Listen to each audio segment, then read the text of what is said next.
সঙ্গে বসে। আর এই দেখো আলুর চপের থালা পেয়ে আমার হাত থেকে ছিনিয়ে নিল একদম।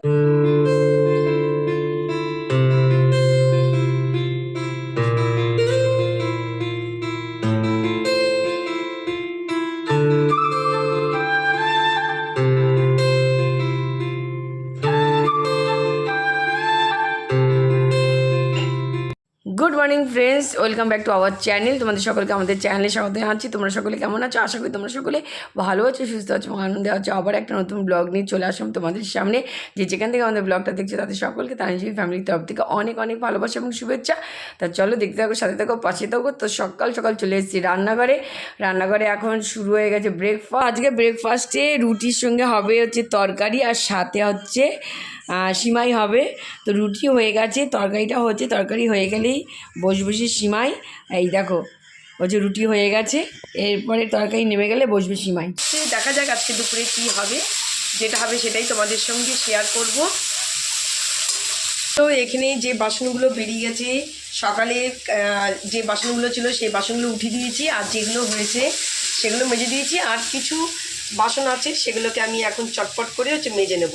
তরকারি কমপ্লিট হয়ে এসছে প্রায়, আর এদিকে ঝিমি চলে এসেছে সবজি কাটতে। তো আজকে দুপুরে ডিসাইড হলো আলু পটলের তরকারি হবে। তো গরমের শুরুতেই শুরু হয়ে গেল পটল। দেখা যাক সারা গরম পটল পটল পটল। তো মা বললো এই শুরু হলো পটল। তো যাই হোক, একদম নতুন পটল উঠেছে, দেখে লোভ সামলাতে না পেলে নিয়ে তো আসলাম। তো আজকে হবে পটল আলুর তরকারি, ডাল আর টক তো থাকবে, আর সাথে কী হবে জানি না।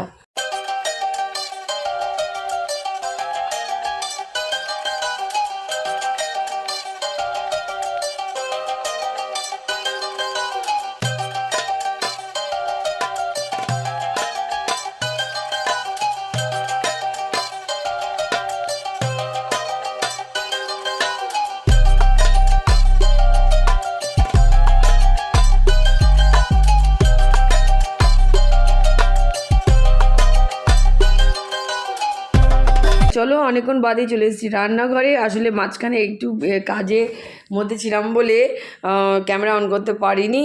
তো এদিকে এসে দেখি মার পটলের ঝোল রান্না হয়ে গেছে, গরমের প্রথম পটলের ঝোল আজকে।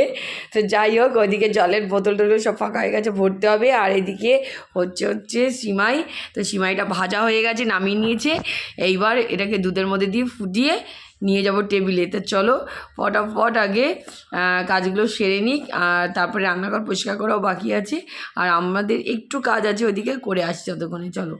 তো ভেবেছিলাম সিমাইটা হচ্ছে ব্রেকফাস্টে খাবো, তো ব্রেকফাস্টে খাওয়ালো না, ওটা সন্ধ্যেবেলা টিফিনেই খাবো। এদিকে সব কাজ সেরে চান টান করে চলে এসেছি সোজা খাবার টেবিলে। প্রচুর খিদে পেয়ে গেছে। তো চলো, তো আজকে দুপুরে মেনুতে তোমাদের বলেইছিলাম আলু পটলের তরকারি, আর এখানে ডাল হয়েছে, দু রকম ডাল, মুগের ডাল আর মুসুর ডাল মিলিয়ে ডালটা করেছি। তো এই ডাল আর সাথে হচ্ছে টমেটোর চাটনি, এটা তো থাকেই, যে কোনো চাটনি থাকবে। তো চাটনি রয়েছে, আর সকালের তরকারিটাও রয়ে গেছে। তো চলো ফটাফট এবং খেয়ে নিই একটু রেস্ট নিয়ে আবার বেরোতেও হবে আজকে। Good afternoon friends. Good afternoon না, গুড ইভিনিং হতে চললো। চলো এদিকে আসো। আমাদের মোটামুটি কাজ এখানে কমপ্লিট হয়ে গেছে, আর এখন এসছি বাজারে। তা বাজারে কিছু টুকিটাকি কেনা আছে, ফুল নেব, আর দেখা যাক আর কি ঠাকুরের কিছু জিনিসপত্র সেগুলো নেব। সেগুলো নেওয়ার জন্যেই আসলাম বাজারে। এখন যাচ্ছি বাজারের দিকে ঢুকে গেছে। আজকাল কিছু পরে আসিনি, জ্যাকেট ট্যাকেট কিচ্ছু পরে আসিনি, কারণ সেদিনকে জ্যাকেট ট্যাকেট পরে এসি বিশাল গরম লাগছে। আজকাল জ্যাকেট ট্যাকেট আর কিচ্ছু পরলাম না। সন্ধ্যে হলে আবার ঠান্ডা। হ্যাঁ, এখন বাজার মোটামুটি ফাঁকা। অফিস টাইমটা বিশাল থাকে ভিড় এখানে। হাঁটতে নারকেলের দোকানের পাশে এসে দাঁড়ালাম। নারকেলগুলো দেখে লোভও লাগছিল, বাড়িতে ফোন করলাম, মা বললো দুটো নিয়ে আয়। তো নিয়ে যাচ্ছি, দেখি কি করা যায়। নাড়ু ছাঁচ যাই হোক কিছু একটা করে তো খাবোই, বা সবজিতে দিয়ে খাওয়া যাবে, চিংড়ির মালাইকারি খাওয়া যাবে, অনেক কিছু করা যাবে। যাই না, নিয়ে তো যাই, তবে দেখা যাবে কী করা যাবে। বাইরে হাওয়াও দিচ্ছে আজকে, বিশাল পরিমাণে হাওয়া। এই যে তানি অবস্থা দেখো। চল।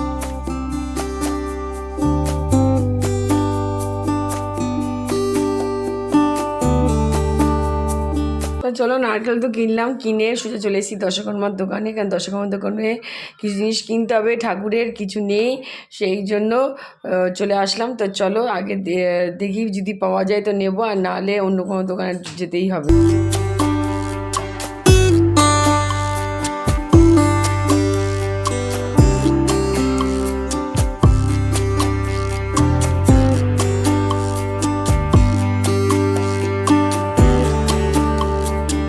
চলো আমাদের এদিকে কাজকর্ম সব শেষ হয়ে গেল, এখন বাড়ির দিকে রওনা দিয়েছি, তারপর টোটোতে উঠে গেছি। তা চলো বাড়িতে গিয়েই তোমাদের সঙ্গে কথা হচ্ছে।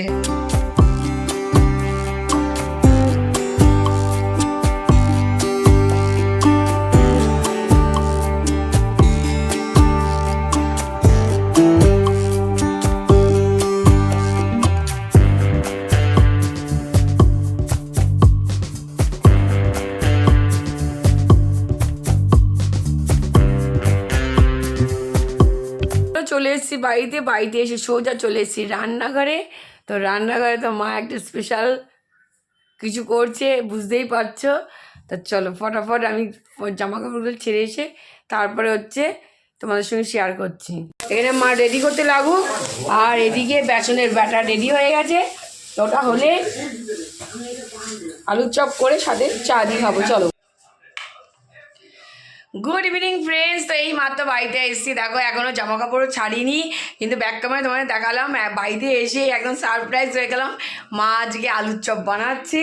রেডি তো প্রায় কমপ্লিট, এখন শুধু ভাজা বাকি। আমি বললাম মাকে নিয়ে ভাজা শুরু করো, এই ফট করে জামা কাপড়গুলো ছেড়ে আসি। চলো তা চলো চলে এসেছি রান্নাঘরে তো রাত্রে সব কিছু হয়ে গেছে, তো তরকারি গরম ভাত সব হয়ে গেছে, আর এখানে আলুর চপ শুরু হয়ে গেছে, এইবার ভাজা শুরু হবে।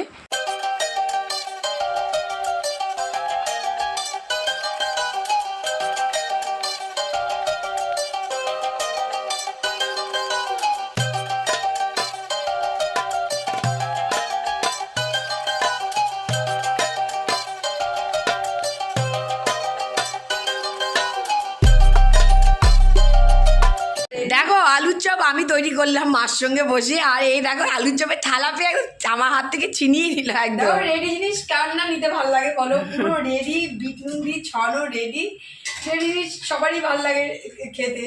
তাই এদিকে আমি দেখলাম সন্ধে দিচ্ছিলাম, আমি বাড়িতে এসে একটুখানি ফ্রেশ ট্রেশ হয়ে সন্ধেটা দিয়ে দিলাম। আর এদিকে দেখি রান্না করে আমি আর ঢুকিনি, তা দেখি অলরেডি কমপ্লিট, তো ওই জন্য নিয়ে চলে আসলাম। আর ওদিকে চা গরম হয়েছে, বাড়িতে এসে দেখি মা বাবার অলরেডি চা খাওয়া হয়ে গেছে। তারপরে মনে পড়েছে আলুর চপ বানাবে, তা বাবা বললো তাহলে আমাকে একটু চা দে। তা যে চাটা ছিল আমাদের, সেই চার সঙ্গে আমার দুধ মিশিয়ে ওটাকে বানানো হচ্ছে, একসঙ্গে সবাই খাবো চা। চপ হচ্ছে আর একটু চা না হলে হয়। তা চলো এদিকে রেডি হয়ে গেল, চাপের সঙ্গে দিয়েছি বিট নুন। তো চলো আজ সস মাস কিছু খাবো না, বিট নুনের সঙ্গে হচ্ছে খাবো। চলো কাসুন্দি দিয়ে খেতে কিন্তু দারুণ লাগে। হ্যাঁ আমার কিন্তু কাসুন্দি দিয়ে খেতে সত্যি ভালো লাগে, আর বাড়ির কারোর ভালো লাগে না, বাড়ির সস না হলে হবে না। আমি নিয়ে নিচ্ছি।